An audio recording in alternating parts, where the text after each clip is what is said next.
we divide 566 by 5 in a long division method. 5 times 1 is 5. On subtracting we get 0. So now we put down this 6 and 5 times 1 is 5. On subtracting we get 1. So again we put down this 6 and it is 16. 5 times 3 is 15. On subtracting we get 1.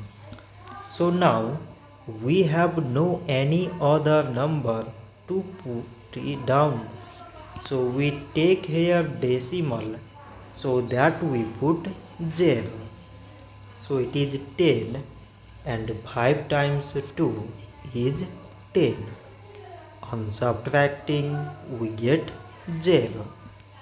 So 566 divided by 5 is 113 decimal 2.